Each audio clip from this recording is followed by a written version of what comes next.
si arwah yang masuk ke Jalangkung itu disuruh pulang sama si Bella, si arwah nggak mau pulang. 3 bulan setelah mimpi itu, tiba-tiba perut Bella itu membesar. Setiap dibawa ke sana, perut Bella itu mengempes sendiri sedikit, terus pas balik pulang ke rumah perut itu membesar lagi. Kamu ini disukai sama makhluk gaib yang biasanya kita sebut itu genderuwo. Waktu dia masih bayi, dia itu udah keluar gigi taringnya. Si nenek ini ngusap-ngusap kepala itu bayi sambil bilang, alah nang bayi lagi rak di duit kok dadak lorong.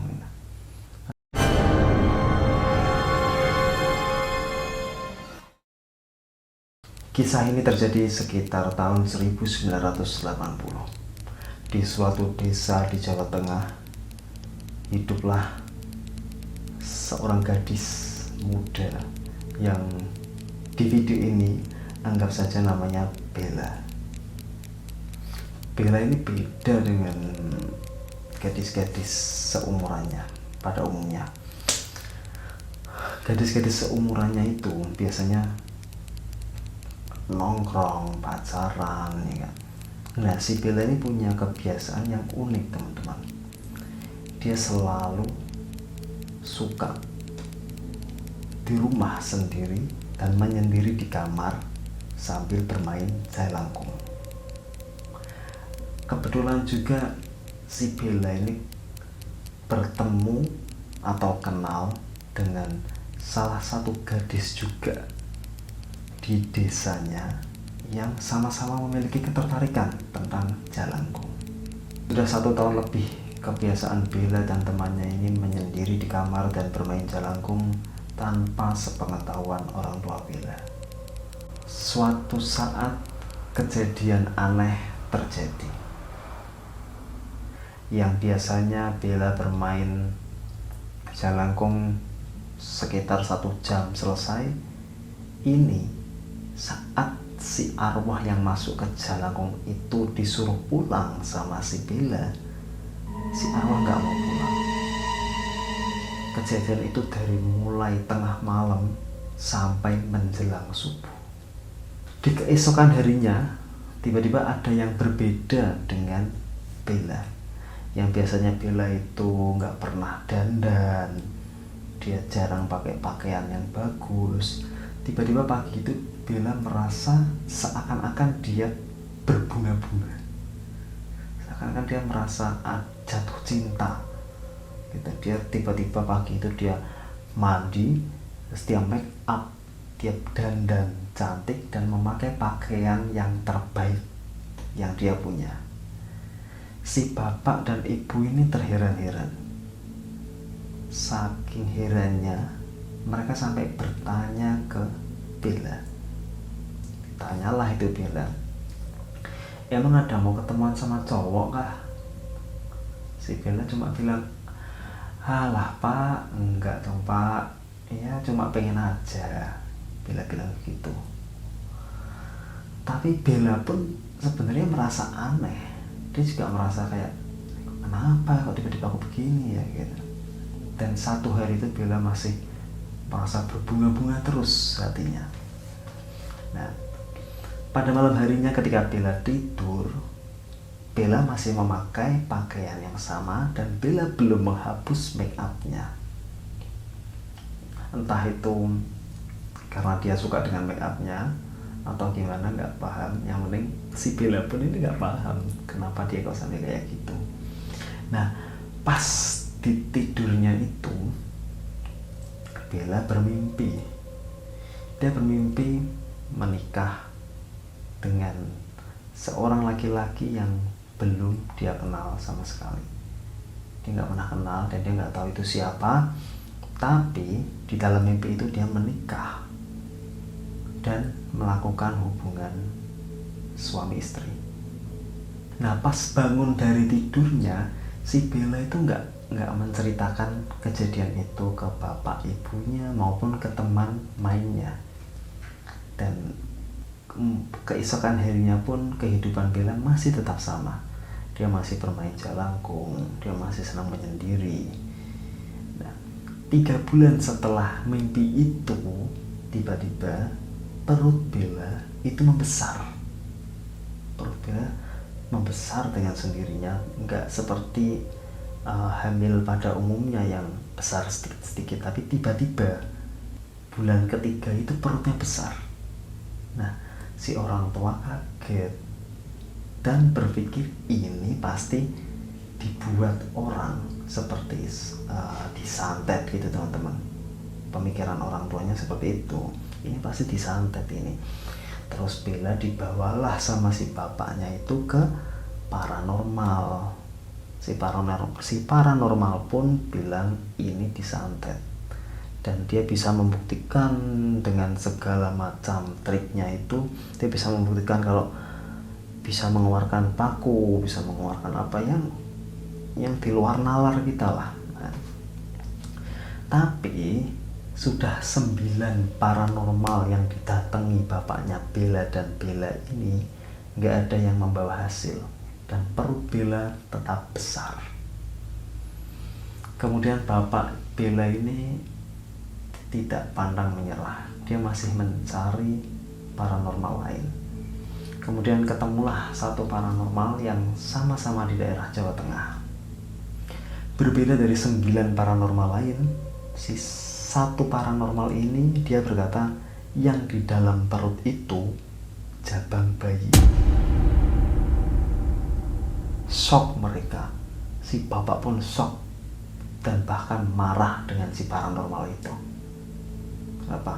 Karena dia marah ke paranormal itu. Anak saya itu masih gadis, anak saya itu masih perawan, keluar rumah pun itu jarang, nggak kenal sama laki-laki, gimana bisa hamil gitu.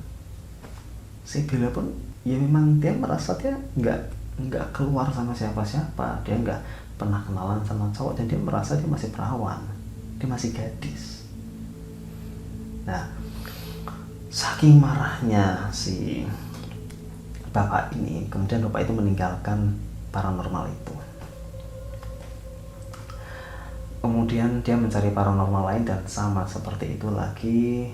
Setelah benar-benar si bapaknya Bella ini benar-benar putus asa, kembali lagi lah bapak Bella ke paranormal yang tadi mengatakan si perut itu isinya jabang bayi.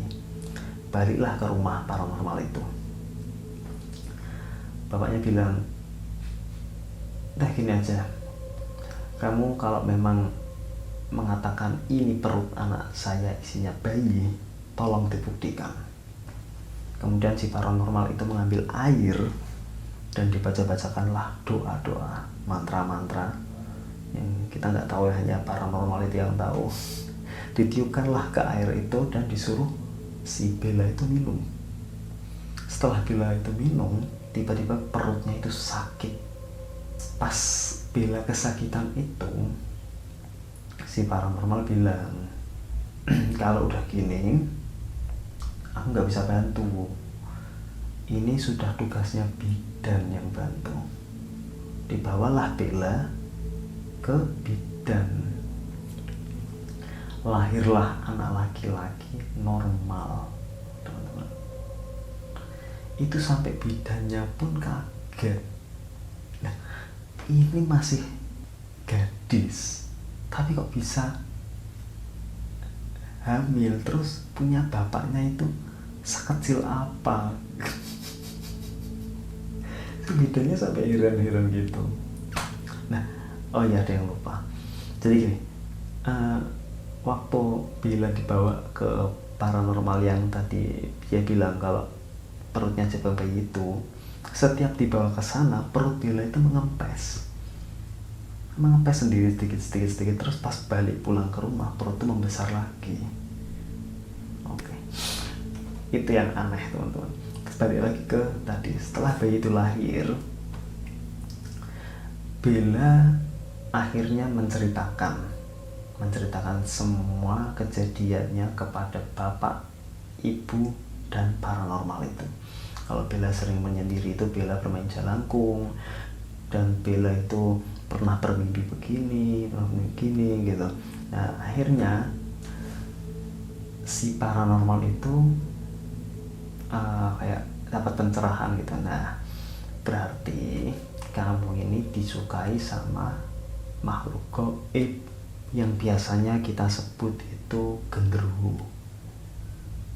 Nah katanya wajar sih, karena Bella ini cewek cantik dan kebetulan suka bermain kayak gitu, jadi si hantu-hantu ini, makhluk gaib ini seneng deketin. Nah kebetulan ini makhluk gaib yang benar-benar seneng. Nah anak itu normal seperti bayi pada umumnya. Yang membedakan hanya waktu dia masih bayi, dia itu udah keluar gigi taringnya, teman-teman, udah keluar kecil gigi taring. Bella menyesal dengan apa yang telah dilakukan 1 tahun belakangan ini, tapi ya mau gimana lagi, mau disesalkan juga. Ya udah lahir itu anak. Akhirnya Bella merawat bayi itu. Saat Bella itu kerja, ini yang kejadian aneh yang terjadi pada bayi itu. Saat Bella itu bekerja, bayi itu dititipkan ke nenek dari Bella. Nah pas bayi itu sakit, panas, meriang, kalau orang sini bilang flu itulah, si nenek ini ngusap-ngusap kepala itu bayi sambil bilang, alah nang bayi lagi rak di duit kok dadak lorong, aduh nang aduh nak neneknya nggak punya uang kok kamu pakai sakit gitu. Terus besoknya sembuh, teman-teman, besoknya sembuh. Dan itu nggak pernah dia sakit. Dia kalau sakit neneknya selalu begitu, besoknya sembuh. Itu kejadian itu terus berlangsung sampai si anak ini tua, si anak ini besar. Mungkin kalian atau teman-teman kalian ada pengalaman horor yang lebih seru dari kisah Bella tadi ini, boleh berbagi dengan kami di email zakmal0714@gmail.com. Kami tunggu cerita-cerita horor yang seru dari kalian. Siapa tahu kami bisa membacakan di segmen terbaru kami ini. Saya Inder pamit undur diri. Sampai jumpa di video selanjutnya.